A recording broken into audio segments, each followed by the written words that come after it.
Well, thanks for having me. I'm excited to be back here at the Columbus Medical Association. It's been a little while since we talked about COVID-19, and I think it was right before the vaccines were rolling out. So I thought I would come back and provide a little update on where we are with the vaccines. So we started these rolling out on December 15th, and a lot has happened since then. So again, I'm Kman. I'm a medical manager for Ohio Task Force One, which is Ohio's FEMA Urban Search and Rescue Team. I'm also a professor of emergency medicine at Ohio State. And as some of you know, if you've watched some of these, my clinical interest is in disaster response. So we've certainly been living that. I had a deployment to Hurricane Laura in between a pandemic. So I've been getting to do a lot of the disaster medicine stuff that I enjoy. What I'm going to talk about in this little video blog is Ohio's rollout in comparison to other states. Talk about some lessons that we've learned, where we're at right now, and what's on the horizon for the vaccines. So hopefully I can give you a little bit of insight um, on what we could see next in the next couple months coming up. And really just as a sneak preview, this is going to be very positive because I think, there's a lot that we can be positive about right now. The first thing that I'll show you is just the first thing that I think we can be positive about. So zone 2 includes central Ohio, and you can see on your screen that the peak of our total inpatients in the zone was the week of December 14th. And coincidentally or not, that was the week that we got the first round of Pfizer vaccine. So December 14th, we received 975 Pfizer vaccines. And by the end of that week, at least at our institution, we had vaccinated a lot of our frontline healthcare workers, including the ER, the ICU, the patient transporters and respiratory therapists and folks that go in those places.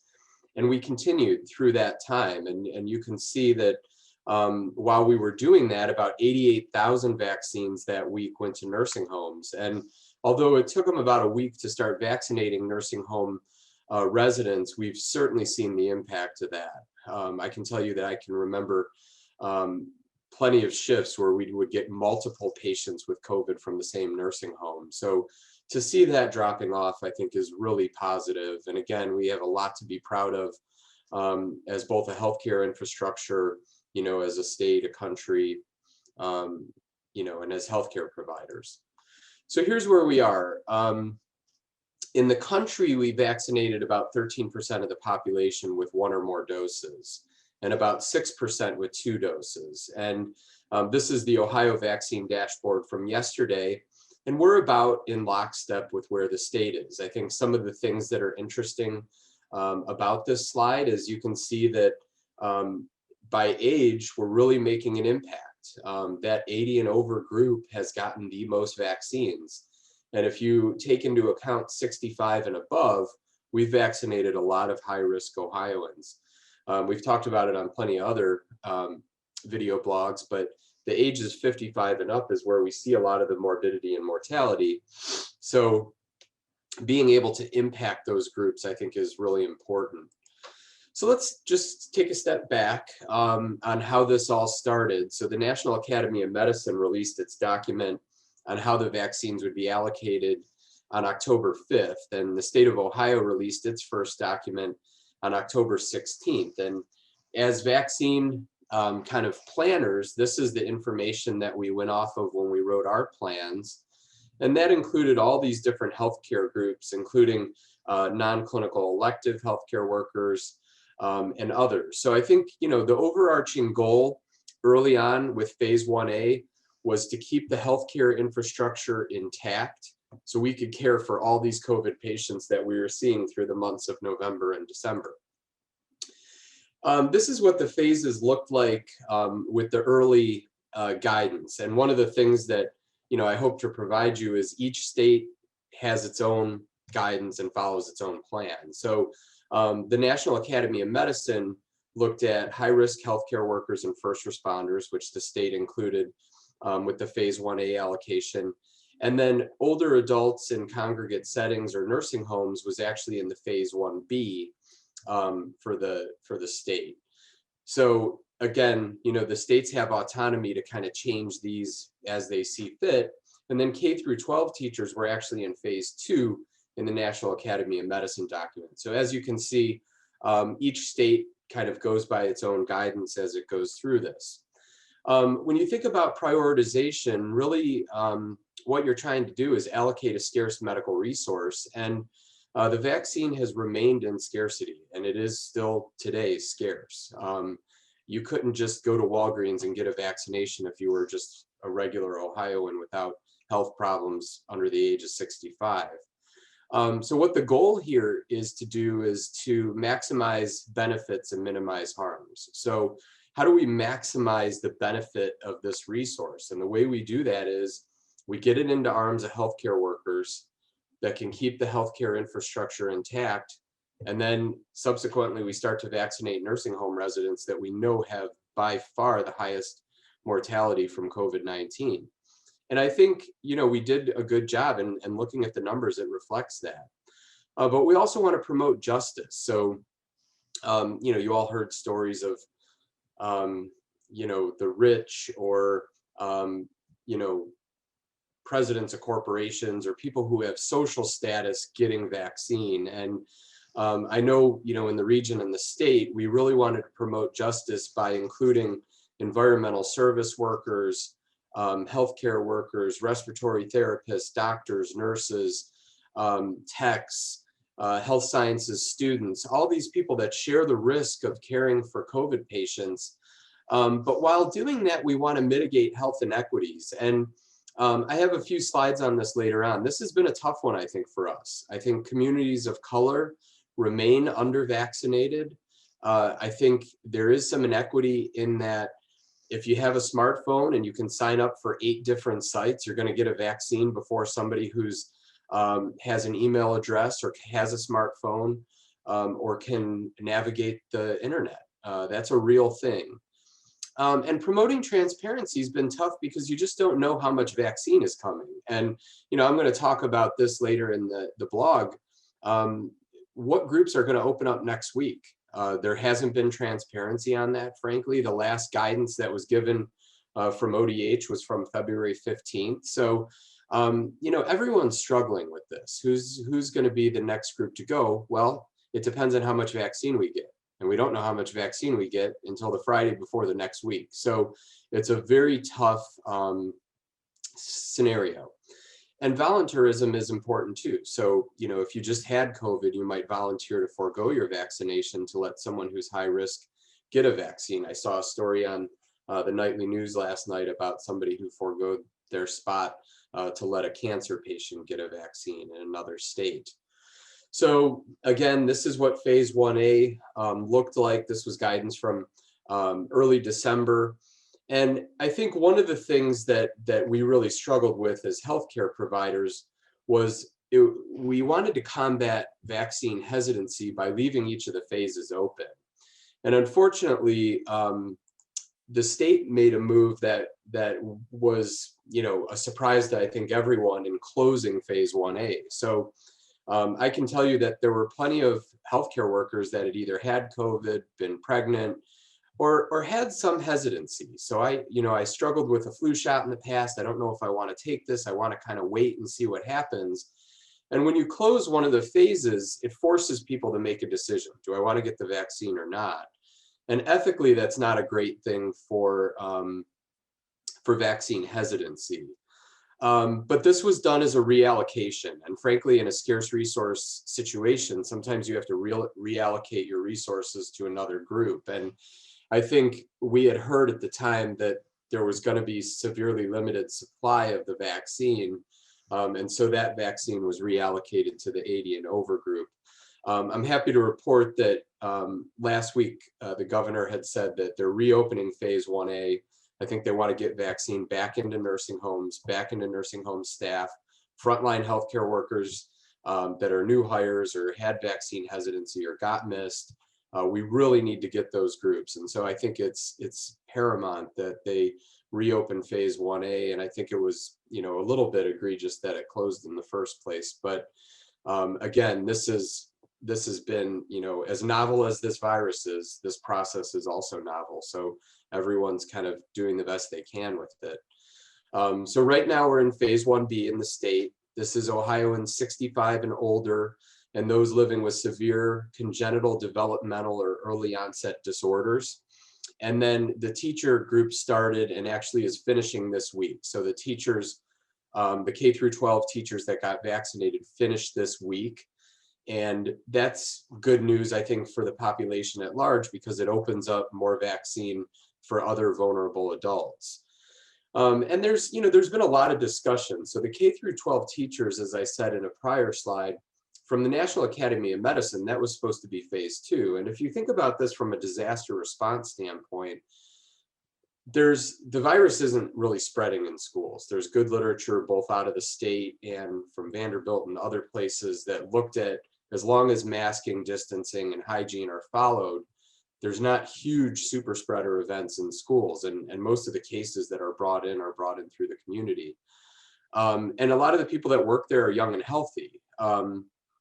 But the state has to balance the pandemic response with the economy and mental health. And I think, as a parent of a 2nd grader and a 6th grader who've been home, doing hybrid learning, it is great for mental health and for the economy. So these things are all things that are being balanced at the state level when it comes to the vaccine program.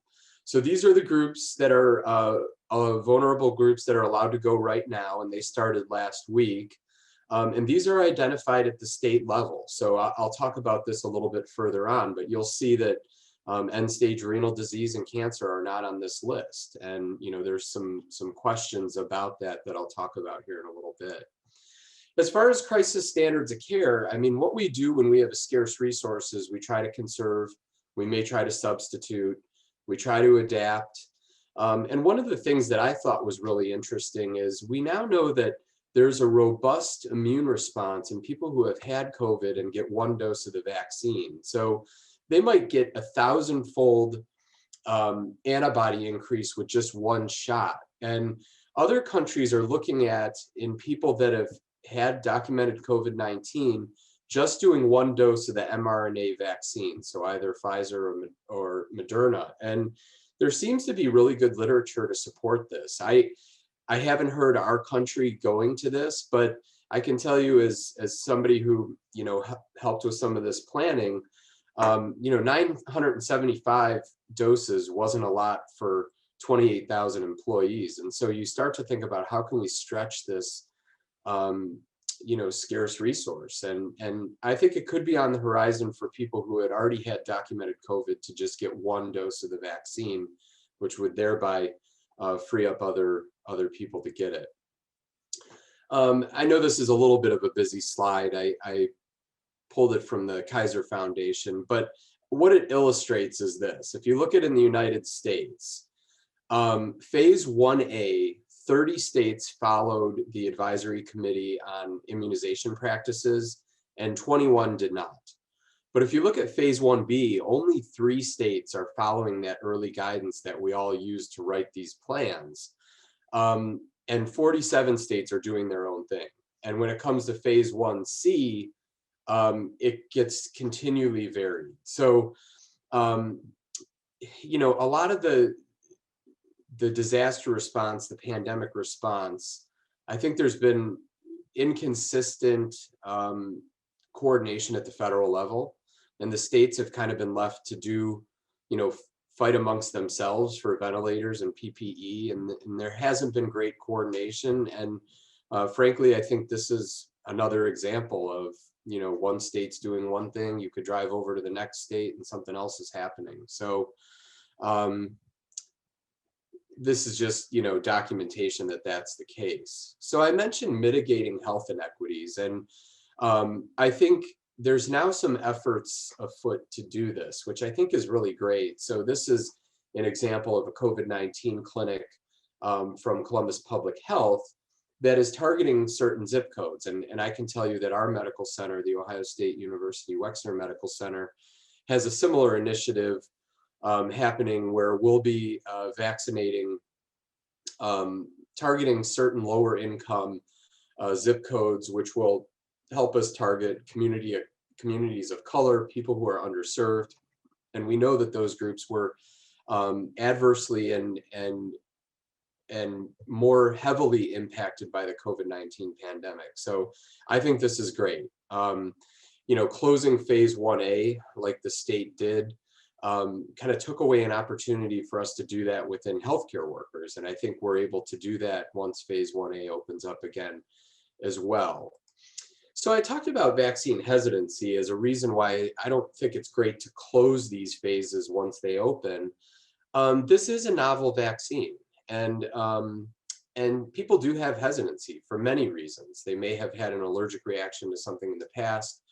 When I work at the shot, a lot of the people that I talk to there that have hesitancy have had anaphylaxis to a bee sting or a tree nut or a medication in the past, and so to tell people you have to decide and then your opportunity is going to close is a tough thing to do. And I think what we need to do as physicians is really try to work to educate people. I heard, and I just want to point out, I think vaccine hesitancy is much different than anti-vaxxers, magical thinking, conspiracy theories. We probably won't reach that group, but the group that are, I'm on the fence, I think I might already had COVID and tell me more about this, that's the group that we really need to get to. So, one of the ways that we can do that is by education. And, one of the things I've heard people say is, the vaccine experts for the first 3 million doses were, kind of on pins and needles. Is this going to go okay? Is everything going to be great? We're now 44 million vaccines in, 44 million. And so if there was going to be a problem, we'd have it by now. And now we have good literature that shows that there's about 2.5 instances of anaphylaxis per million vaccinations, I mean, this is incredibly safe. There's been no deaths. The places that administer the vaccine know how to take care of anaphylaxis should it occur. And so I think this literature out of JAMA should just continue to make us, again, just another positive thing for us to keep getting vaccine in arms as soon as we can, because the numbers reflect that this is working.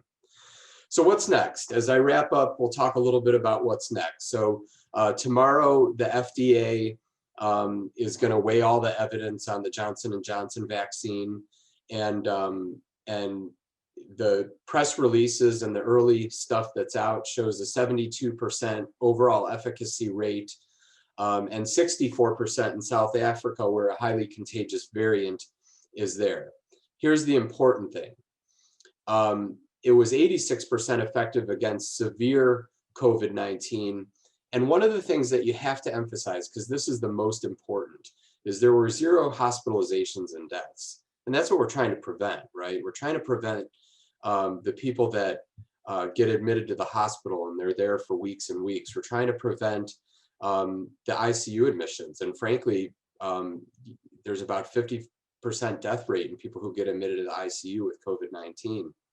On another positive note, Israel has been doing a great job with their rollout, and they're getting vaccine into arms. And they looked at more than 500,000 people, and the Pfizer vaccine was 92% effective at preventing severe disease. And I think as a good news, 62%. And again, the efficacy is preventing you from getting symptoms. These vaccines are all preventing hospitalizations and deaths. So, I expect ODH and the governor to make some recommendations on the next groups to go, because like I said, they haven't really updated the website since the 15th and who's the next groups. And one of the things that I think there's 2 opportunities. You could either go back by 5 years, so go to 64 to 60 as the next group, or there is guidance out of the CDC that looks at scientific evidence for conditions that increase the risk of severe disease. And interestingly, the state chose to go with people who have congenital disabilities at birth and more target that group. But the CDC has evidence on cancer, chronic kidney disease, COPD, as some of the conditions, and I'll put some more up here: severe obesity, sickle cell disease, which was in the first group, solid organ transplantation, and on you go. You probably couldn't invite all those groups right away because it's just so many people and so little vaccine. But there recently in the USA Today, as of yesterday, there was a letter to President Biden for advocating for patients with cancer and survivors of cancer to be in the next group. And I know the James Cancer Hospital was one of the groups that supported this initiative, and and I think it makes a lot of sense. There's plenty of evidence that show, that cancer patients that are on chemo are medically vulnerable. So I wouldn't be surprised if that group gets added, and we'll kind of see, what the next groups will be. So I'm going to wrap up there, and thank you guys for tuning in to this video blog for the Columbus Medical Association. Hopefully I answered some questions on what's going on with the vaccination process, where we're at, and what we might see in the future. Again, I think we should be very positive that J&J is coming online. I'm hearing by the end of April and into early May, if you want a vaccine, you should be able to get one regardless of who you are. And then maybe as a country, we can start to help out underserved other countries with the excess vaccine that we have in the late summer and the fall. So more to come, and I'll hopefully keep bringing these updates to you. So thanks for tuning in.